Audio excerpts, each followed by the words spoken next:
The house isn't selling. Now, what do you do? Hi, it's Maria Quattrone, and thinking about this today because I've been talking to a lot of owners of homes who had expired off the market or they canceled off the market. And I asked them a lot of different questions. So, if the house isn't selling, what should you do? And so, here are some of the things I want you to think about. Number one, were the professional photos done? And if the house was vacant, was it staged or was it virtually staged? I just looked at about a dozen listings today, vacant homes. They look pretty much newly renovated or brand new rehabs or new construction that weren't staged, nor were they virtually staged. It makes no sense whatsoever. Buyers need to see something in the home or at least virtually so that they can see how their furniture will fit.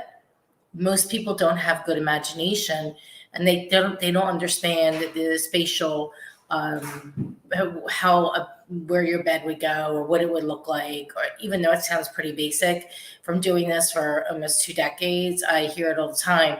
Like, they can't envision it. If they can't envision it, then it's going to be hard for them to buy the house. So I would ask that. Number one, the professional photos done. Do the photos make sense also in the way that they are distributed online? You don't want to have like four pictures of the front, even though that they're all different pictures. You want to have a picture of the front, then the living room, then the kitchen, and if there's a bathroom, then the exterior outside. And you want to go to the bedrooms and then the bathrooms, and if they're en suite, you want to highlight that. And then the closets, and then you want to go last at the basement area. And if there's a garage, you want to put that in there as well. So I see a lot of times the photos make no sense. Buyers search by photo. So if they say the first five, 4, 5, 6 photos all look similar, but it's just people stop scrolling. They have like attention deficit, a lot of people, and they won't go through all the pictures. So that's number one. Number two, is the house decluttered?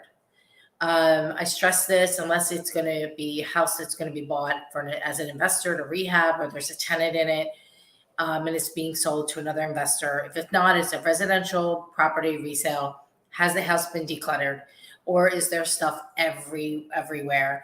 And even if it hasn't been decluttered, can you get it to enough where you can have it so that it appears at least online to be less decluttered than it is in person?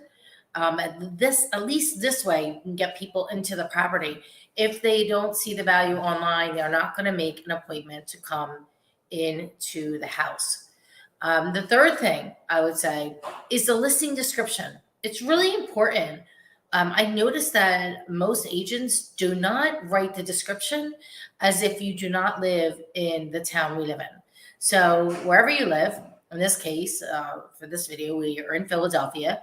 You would write about that you can see the fireworks during the 4th of July, or what the walk score is, or description of the neighborhood and what amenities are in the neighborhood and what restaurants are there.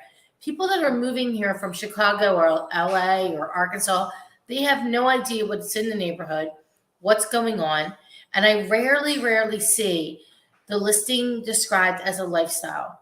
Rarely. We take a lot of time and effort to put into our MLS listing descriptions, and then we optimize them for SEO purposes so that they get out there and they can have more eyeballs on them. So the more eyeballs that we can attract to a listing, the greater chances of the listing actually getting sold. So that's what I talk to a lot of the expirers about, the sellers, because they know exactly what to do that wasn't done the first time around. And it's not always just on price, but there are key things that are missing the first time and sometimes second time around. We just listed one last week, and in 5 days, we had an offer, and it is getting signed tonight. And I listed it they had it on the market, I think, I listed it for like 8,000 less than it was on the market for, so not a significant amount. But we did all these other things to make sure that the listing stood out. And the seller was on the market for 10 months, and we had it listed for 5 days and sold it. So all these things that we do it's all the little details. It's the way the description's written. Is it optimized properly? Is it virtually staged?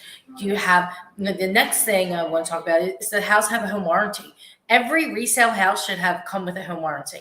There's absolutely no reason for a seller not to include a home warranty in the listing. There's absolutely none.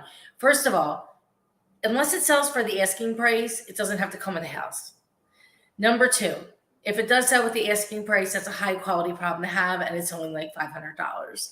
So home warranty should be on every listing. The next thing is it property easy to show? Is it easily accessible? I talked to another expired seller last week, and one of the reasons it expired is that only, I believe, is that it was only being shown on Saturdays and Sundays from 12 to 3, and then one day during the week from 5 to 7. So it did not have a chance to have maximum exposure. So it wasn't a maximum exposure in the house.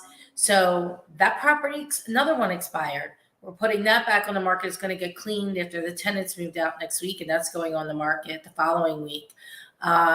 But again, a problem with exposure. And nobody explained to that seller that this is a big problem, the way that this is set up in regards to the actual showings. He didn't know. He didn't 100% understand that.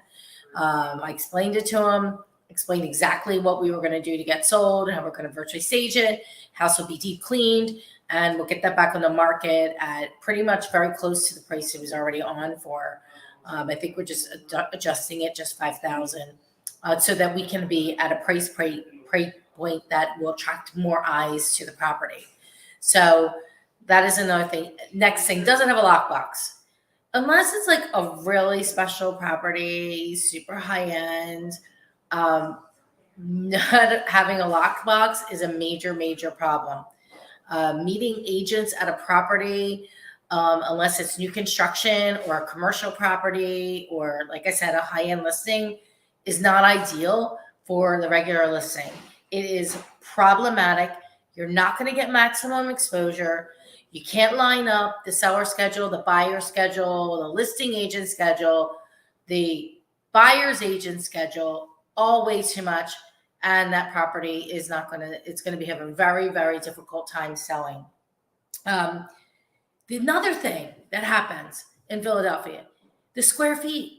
So most of the properties in Philadelphia, at some point in time, they may have expanded the kitchen or the second or third floor, and nobody called the tax assessor to say, oh, by the way, I made my house bigger.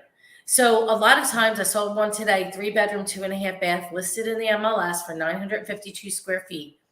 There's no way that house is 952 square feet. You can't do 3 bedrooms, 2.5 baths in a 952 square feet house. I looked it up. I looked on PWD. That house is at least 1,500 square feet, but it expired off the market. It expired because that's one of the things that was wrong. The cost per square foot was too high. Who wants to live in a house that's 1,000 square feet for 3-bedroom, 2-bath? Makes no sense. But that's what buyers see, and they just totally pass the house by.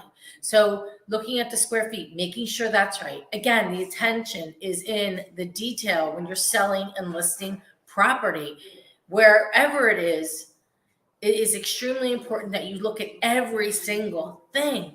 Actually, I have like a 52-point checklist that we check off to make sure that all of these things are met, because if one of them, 2 of them, 3 of them, 4 of them are not in sync, problems.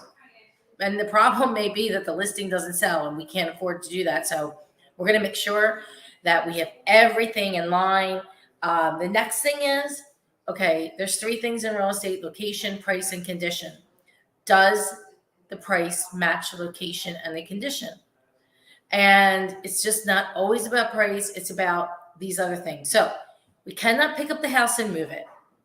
And we can change a condition. We can make it better. Or if it's already made better, there's maybe no other way to make it better. So then the last thing we got to look at is the price. And is the price at a price where it's going to attract the most buyers, or is that it at a weird price like $255? Well, $255 is not a great price. $250 is a better price, right? So little tweaks like that can make a big difference, because a lot of buyers are price break point maybe 250. And in that case, they're not going to come see it, and they're not going to put offers in. I know people say, well, why don't they just make an offer? It doesn't work like that. So they're not even going to come see the property. Their budget might be high as 240, but they look up to 250. So looking at the price, making sure it's not priced at some weird number like 298, 250. Nobody searches like that. It doesn't come up in the algorithm right. So looking at mapping it out so that the price is priced at where we can attract the largest amount of buyers is critical in getting a home sold in today's environment. Okay. And then the other thing I want to mention is it being marketed via social on LinkedIn, Facebook, Instagram, Twitter, if you're using Twitter, TikTok. Is the property actually being marketed on social? And as an agent, are you marketing yourself and building your brand on using video on social? Because the more people that are you can attract to you, you attract to the listing. It's not a secret how we sell real estate. We sell it because we track a lot of buyers and sellers, phone ringing all day about this listing, asking about the sign. Calling up the sign, calling from the video, saying they saw something online. So are you doing everything to attract buyers and sellers to your properties? We're talking right now about sellers, but we have to attract the buyers for the sellers. And I would say, how do you get a $2 million buyer? You have a $2 million listing. So marketing the listing property properly. That's why we actually sell a lot of our own listings, is we really know how to hone in and to reach the right people in order to get sold. So those are some of the things that if you haven't done and your house does not have, and in the marketing too, did you have open houses? If it's vacant, there's no reason they shouldn't be having an open house. Open houses can be done at any time of the day. It doesn't necessarily just mean Saturday and Sunday from 12 to 2.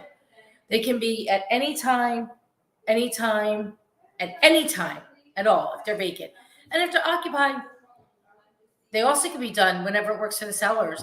During the summer, Twilight Open House on Thursdays, 5 to 7, or Wednesdays are also great times. So you want to make sure that you have all your I's dotted, your T's crossed. There's so many more things that I'm going to talk about in the future on this. So I want you to drop in here that you liked this video, and that if you think you got value from it, if you could share it with your friends, your friends, I'd really appreciate it. So if the house isn't selling, I just told you what to do. Go ahead and do it.